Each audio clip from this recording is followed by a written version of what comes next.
Bonjour, bienvenue dans cette nouvelle vidéo. Aujourd'hui, nous allons parler d'un sujet sur quitter son emploi actuel, donc de salarié de fonctionnaire, pour devenir coach scolaire. Alors, comment fait-on? Quels sont les écueils? Eh bien, rien de mieux qu'une étude de cas de quelqu'un qui l'a vraiment vécu. C'est l'étude de cas d'Olivia qu'on va voir aujourd'hui. Donc, on va voir quel emploi elle occupait, comment elle a fait pour quitter son emploi, et devenir coach scolaire, quels obstacles elle a dû faire face, quelle formation elle a faite, et quels ont été les points de bascule, les choses importantes qui lui permettent aujourd'hui d'être sur une bonne trajectoire pour vivre à 100% du coaching scolaire. Mais avant de commencer, comme vous le savez, vous avez la formation, ma formation gratuite sur comment vivre du coaching scolaire, même si vous avez peu ou pas d'expérience dans la matière, notamment en marketing. Donc vous avez le lien en description de cette vidéo et j'en dis pas plus, on va directement sur notre sujet. C'est parti. Bonjour Olivia, merci de m'accorder cette interview sur ton travail de coach scolaire. Hmm. Alors Olivia, c'était quoi ton métier avant? Alors avant, j'ai été professeur des écoles pendant 24 ans à l'éducation nationale. D'accord. Et ensuite, tu as commencé donc du coaching scolaire directement ou du coaching tout court? Alors j'étais en fait ma dernière année à l'éducation, mes 2 dernières années, j'étais à mi-temps Ouais. et j'en ai profité pour me former au coaching professionnel Mhm. et ensuite faire une spécialisation en coaching scolaire. D'accord. Et Voilà, est-ce donc que, est-ce, que- et est-ce que ça a été difficile d'avoir ton mi-temps?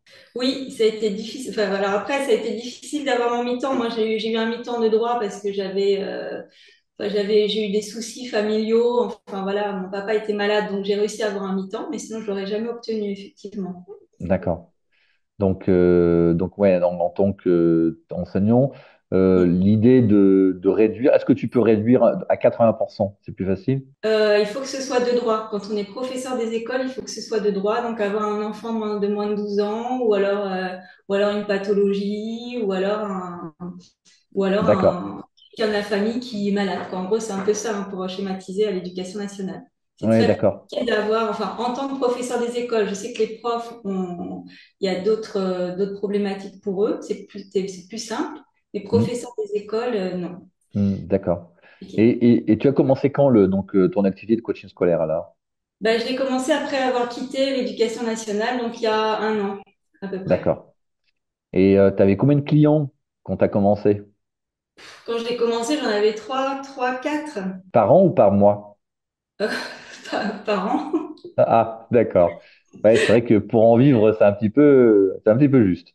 Bah, c'est un petit peu juste, d'autant que je facturais à la séance et que j'avais du mal à vendre un accompagnement en disant il va vous falloir un nombre de séances déterminé parce que je partais du principe que j'avais pas envie d'enfermer mes clients forcément dans un cadre et que c'était un peu en fonction d'eux que j'allais m'adapter et voilà. Donc forcément, j'avais deux, trois séances, quatre séances et puis voilà, ça s'arrêtait. D'accord. Et tu facturais combien la séance?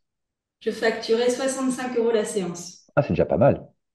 C'est Mm. déjà pas Ouais, mal. mais enfin, quand on fait pas beaucoup, ça fait pas beaucoup de chiffre d'affaires. Oui, mais oui, voilà. Bon, le problème, c'est que ça fait pas beaucoup de chiffre d'affaires, voilà. Ouais, ouais. Et tu es rentré quand dans le programme? Je me souviens plus. Au mois de fin mars. Fin mars Fin, 2024, hein, c'est ça. oui, Ouais, 24. Oui. Mm, mm. d'accord. Et alors, qu'est-ce qui a changé alors finalement? Bah, qu'est-ce qui a changé? Déjà, je suis rentrée dans un programme qui m'a passionnée, qui a fait beaucoup de sens pour moi. Avec le test d'essai de profil, j'avais acheté d'abord ton livre en me disant bah, j'arriverai peut-être à me débrouiller.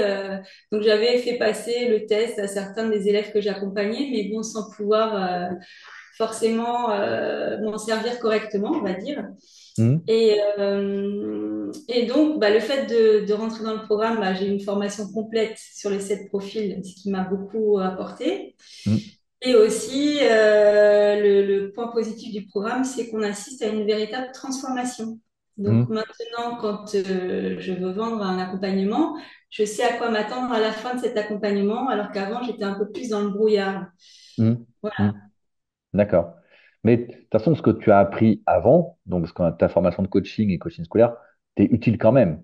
Oui, oui, tout à fait. Oui, parce que les outils que j'ai appris, je peux m'en servir aussi dans cet accompagnement de transformation, évidemment. Puis ma D'accord. posture aussi, je l'ai apprise. Et ben voilà, j'ai toujours. Et tu factures combien aujourd'hui tes coachings alors? Alors, pour l'instant, 800 € l'accompagnement. D'accord. Presque 1000, pas encore tout à fait, mais on va y venir. Ouais, Et quels sont quel constat tu fais avec la transformation auprès des jeunes que tu accompagnes? bah, je constate surtout qu'ils arrivent, ils sont complètement dans le brouillard au départ, en manque de confiance, avec un désinvestissement dans l'école. Enfin, c'est surtout les parents qui me contactent aussi et qui sont un peu désespérés avec les devoirs de leurs enfants, qui ont l'impression que leurs enfants sont bons à rien et que voilà, ils sont en gros, ils ont un gros souci scolaire. Mm. Et c'est ce genre de parents et d'enfants que j'accompagne. Et Mm. les enfants, bah, dès le début, en fait, ils se mettent dans l'accompagnement, enfin dans le jeu. Ils apprécient beaucoup l'accompagnement et puis petit à petit, bah, ils s'éveillent, ils se Mm. révèlent, ils deviennent de plus en plus, enfin, ils sont transformés dans le sens où ils arrivent un peu déconfits et ils ressortent épanouis. Mm. Et quelle est la réaction des parents? Bah, les Comment parents sont assez bluffés par le test final, donc ils en Ouais, reviennent l'expérience pas. finale, ouais. Mm. Ouais, Des 40 l'expérience. mots, enfin des 40 ou même plus. Hein, Ouais. on dit 40, mais ça peut être plus, hein, Mm. où Parce que l'enfant, bah, oui, beaucoup de parents ont l'impression finalement que leurs enfants sont limités et que, enfin, limités scolairement. Et ils se disent, bah, au départ, quand on leur dit à la fin de l'accompagnement, votre enfant sera restitué de 40 mots qui n'ont aucun sens les uns avec les autres, ils se disent, bah, waouh, si vraiment c'est possible, ça va être génial. Mais en mm, gros, on n'y croit pas vraiment. Mais et le fait est, et même les enfants au début de l'accompagnement, ils disent, bah, ils pensent pas qu'ils vont y arriver. mm, Et c'est ça tout qui à est fait. génial, c'est qu'à la fin, ils y arrivent. Ouais.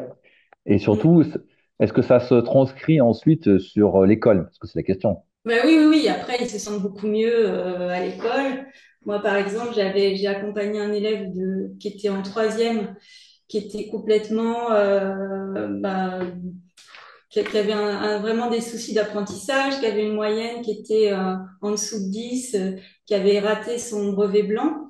Et on a commencé l'accompagnement tardivement, mais en fin mai, début juin. Et il a réussi à avoir son brevet. Et puis là, en seconde, maintenant, il apprécie l'école alors qu'il détestait aller à l'école. D'accord. Il allait à reculons. Maintenant, bah, il trouve que voilà, ça passe. Il est plutôt content d'y aller et ses résultats sont bien meilleurs. D'accord. Donc en fait, tu as pu constater, les parents ont pu constater par du factuel que bon, maintenant, ils n'ont plus besoin de pousser leur enfant, il va tout seul à l'école. En tout cas, Ouais, il aime et les résultats en seconde sont bien meilleurs que ceux de troisième. ouais. D'accord. Donc, tu vois, ça, c'est des Mm, éléments factuels qui permettent de dire, ah bah oui, effectivement, il y a eu une transformation. En tout cas, il y a eu une transposition de ton accompagnement mm, sur des résultats concrets à l'école. Hein. Parce que c'est toujours la question qu'on se pose. Il dit, OK, mais est-ce que c'est un exercice de foi de faire cette expérience-là? En fait, non. L'exercice en lui-même n'a pas de valeur. Hein. Il n'y a pas de. Alors là aussi, est-ce qu'il y a des moyens mnémotechniques derrière? pas du tout. Voilà, merci. Pas du tout. Et pourtant, les parents cherchent à savoir, mais il n'y en a pas. Donc, C'est ça qui est fou. Il n'y a pas de moyens ouais. mnémotechniques. Pas du tout. Mm. Voilà. Tu vois, comme quoi il y a beaucoup de fausses croyances et de généralisées. Quel type de jeunes tu accompagnes? Principalement des primaires ou des collégiens ou des lycéens? Ben, jusqu'à présent, j'ai accompagné que des collégiens. Comment se passent les ventes? Tu sais vendre ou pas? Alors, je ne sais pas. Ben, j'ai réussi à vendre quelques accompagnements, donc on va dire que je sais vendre.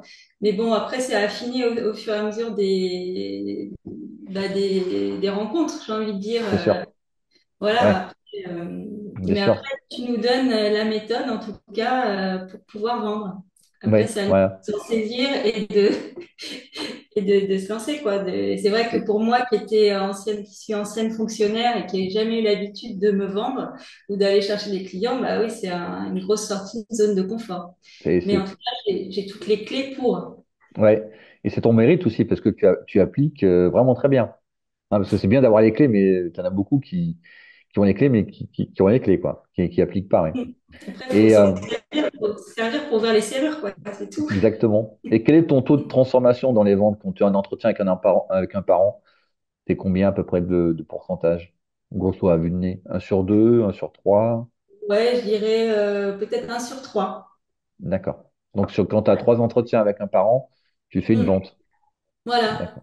D'accord. Donc 800 euros, ce qui est bien, hein? Bah, Ce ouais, qui c'est un est- ce qui début, j'ai est- envie de dire. Oui, voilà, c'est un début. Après, quand tu en fais, Mm. tu vois, ça fait quoi tu rentres dans le programme, ça fait 6 mois à peu près. Donc voilà, Ouais. en 6 mois, Il y a eu les vacances d'été et puis il y a eu surtout. les vacances scolaires, donc Ouais. on enlève les vacances scolaires, donc ça fait à peu près 3 mois, en fait, 4 mois que tu es rentré factuellement. Donc c'est vrai que pendant les vacances, bah, c'est une période où tu fais généralement peu d'entretiens avec les Ouais. parents. Les parents sont occupés avec les vacances. Ouais. Enfin, mais Et ouais. écoute, merci bien Olivia. Je te remercie Avec de plaisir. ce témoignage. Voilà. Comme vous voyez, quels enseignements on peut en tirer? D'abord, la première chose, hein, c'est important, c'est d'avoir le bon modèle économique.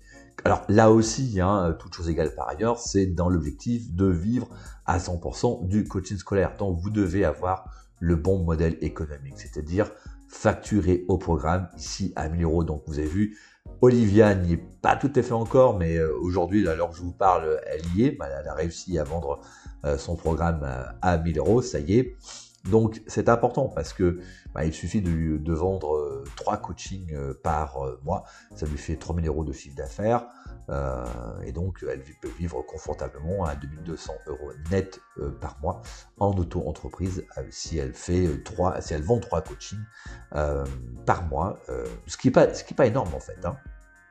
Et donc, autrement, comme vous l'avez vu, elle a trop peu de clients, facturer 65 euros la séance, sans avoir, comment dirais-je, une vision claire de son offre, ça fait trop peu de clients. Alors, elle a des clients, et d'ailleurs, je trouve que 65 euros la session, c'est pas mal, mais ça fait trop peu de clients.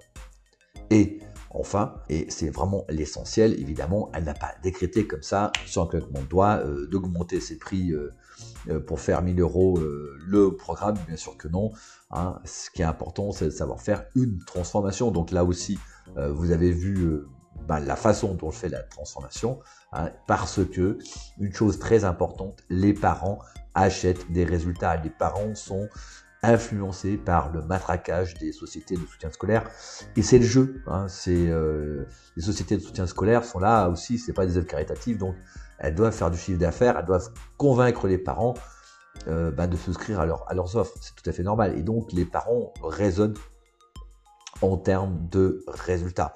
Donc en coaching scolaire, vous ne pouvez pas passer à côté. Si vous raisonnez en termes de moyens, parce qu'on vous l'a dit à l'école, oui, on vous l'a dit à l'école. Sauf que c'est le marché, les parents qui ont raison, c'est pas vous. Donc vous pouvez rester stoïque et assis sur vos principes, vous n'arriverez jamais à développer votre activité. Voilà, donc ça, c'est important. Voilà, merci de m'avoir écouté jusqu'au bout. Un like si vous avez aimé, abonnez-vous à la chaîne et je vous dis à très bientôt. Ciao!